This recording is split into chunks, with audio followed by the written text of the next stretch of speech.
Todd Smith has been inducted into the Manitoba Baseball Hall of Fame as a player. Born in Manitoba, Todd passed away in 2019, and pleased to be joined by his dad, Brian, and his brother, Darren, today. Gentlemen, in Manitoba, Todd was very successful at the baseball level. 8 provincials, 9 Western Canadians, 5 national championships.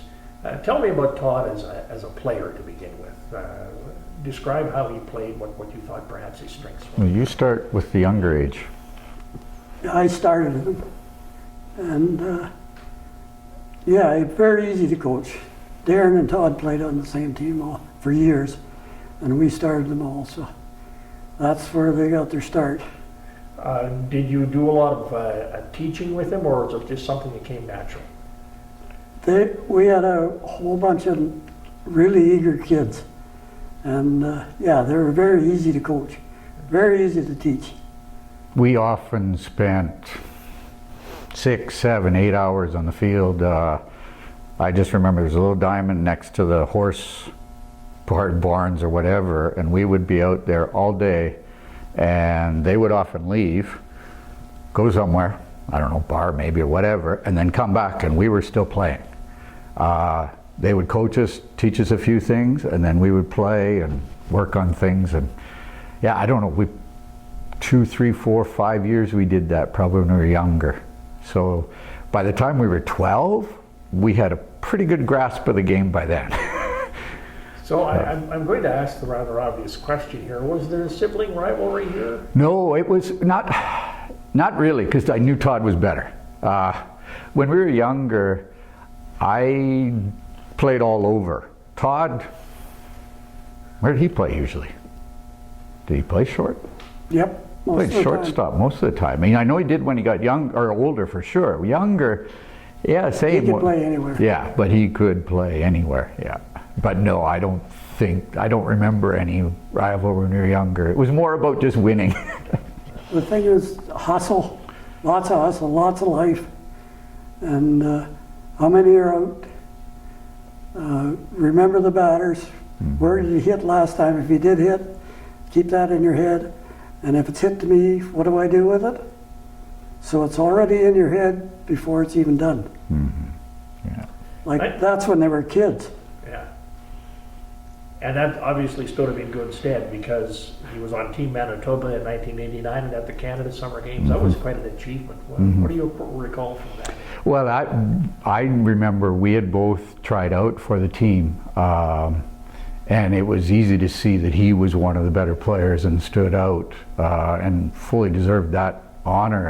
And being able to make that team Canada or Team Manitoba, then the Westerns team, you know, the Canada Summer Games teams, all those things. Like he was always one of the better players on the team and fully deserved it.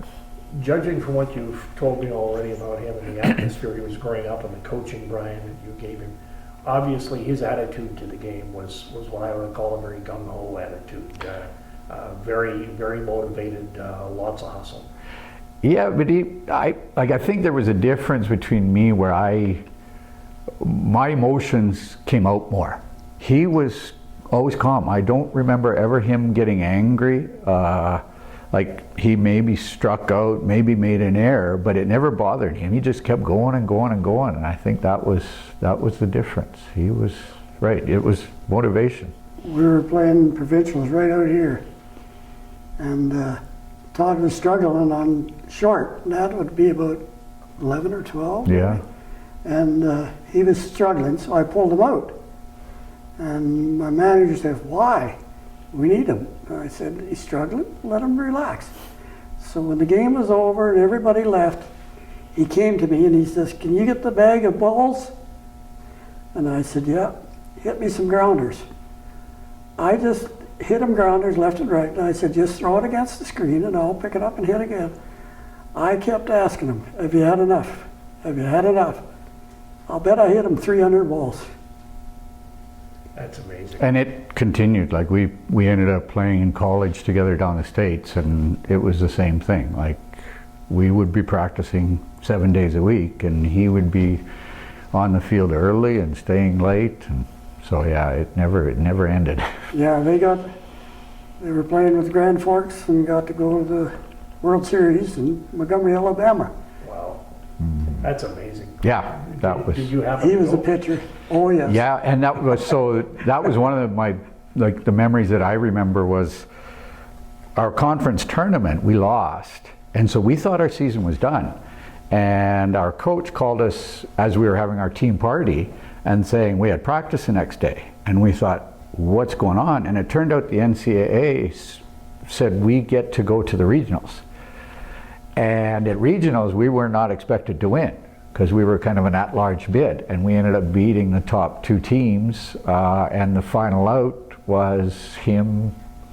I threw, a curveball or something, and he made the throw to first. And we were on our way to Alabama. So how did you find Alabama?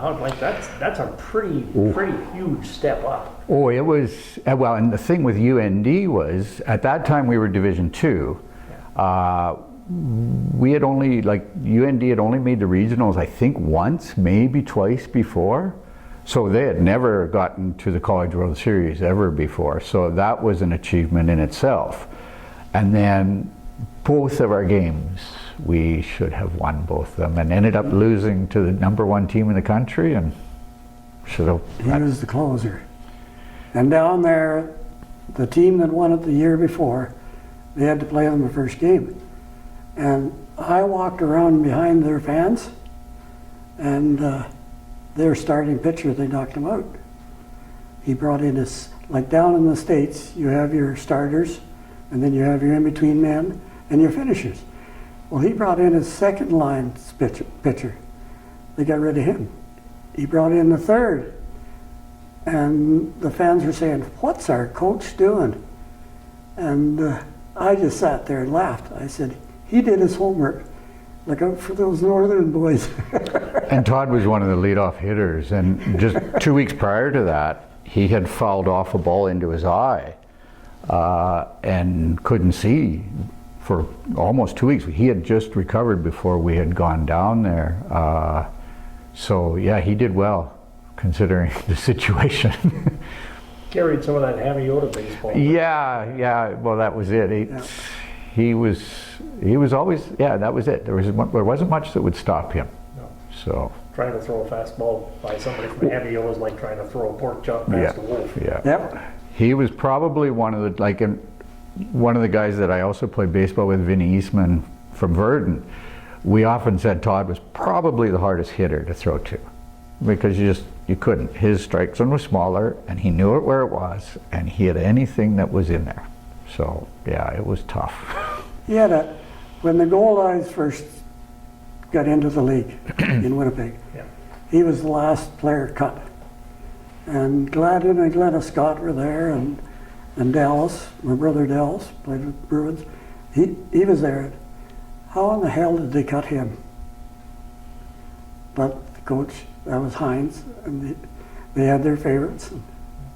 But that's the thing, it didn't stop Todd. He moved on to the next level, ended up in Chillicothe playing independent ball, and then in Weyburn, and that's how he ended up in the Canadian Championship. So it's one thing with Todd is he may get set back a little with something and just kept going.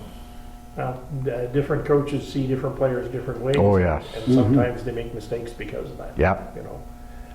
Tell me about Todd in the Frontier League. I know that there are a number of very good senior and college players who are surprised at the quality of baseball in leagues like the Old Northern League, the Frontier League, the American Association now. That I'll leave to him because Todd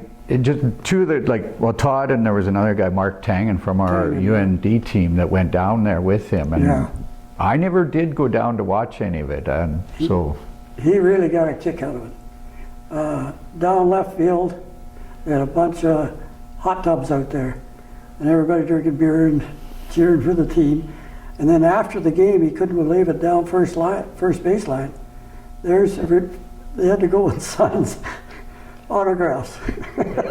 And he did mention the heat and humidity. He said it was hot down there because they played in Ohio and Kentucky. And he said, when we went to Alabama, our coach took us down a week early because of the heat and humidity. But Todd said it was nothing compared to Ohio, I guess, in the middle of the summer. He said that was it was tough playing ball in that heat. He always went, when he was in Denver, the teams would ask him to go, and they'd go for their state championships in Phoenix, Arizona. So even the younger teams were asking him, can you go, can you go? One of his crowning achievements, I would think, would be winning that Canadian championship, Senior A championship you mentioned a minute ago. And tell me some memories from that. That one, it was with Weyburn, and I had tried out with them and ended up not making it, and glad he did. Was that the one you and Mom went to? No, You didn't because we get were to it. combined. Oh, that's right. And Todd was there, and who was the scout for Cincinnati? They were standing along first base when they won it, and he just handed Todd the phone and said, you better call your dad. So I was too bad that none of us were able to see it, because that was one, right, exactly. That was one of the best times of his life. And not only that, he had played well in that tournament. He ended up, I think, second in MVP voting for that tournament. And a lot of people thought he should have won the MVP because he was kind of the cornerstone of that Weyburn team. So, Looking back over his career now, I don't think there's any doubt in my mind that he belongs in every conversation about the great baseball players that have come out of this province. Tell me, as a family now, what this induction into the Hall of Fame means to you and to your family. It's well, I'm glad he's honored on his own. Like, so far, Dad went in with the brothers, his own brothers, Dallas and Don and Dallas and Lou, but we went in, was part of the Red Sox, I think it was from 86 to 91. And so now for Todd to have his own, yeah, I'm glad that he was nominated and people realized, because it's hard to see when you look back, just exactly what somebody has accomplished throughout. And Todd and I both left Manitoba and played a lot of ball outside of Manitoba after. And so, unless you stay here your whole career, you often don't get recognized. So I was quite happy when I heard that he was being inducted. Very well deserved. Gentlemen, thank you for your time today. Thank and you. Congratulations on Todd's induction into the Hall of Fame. Thank you. Thank you. Thank you very much.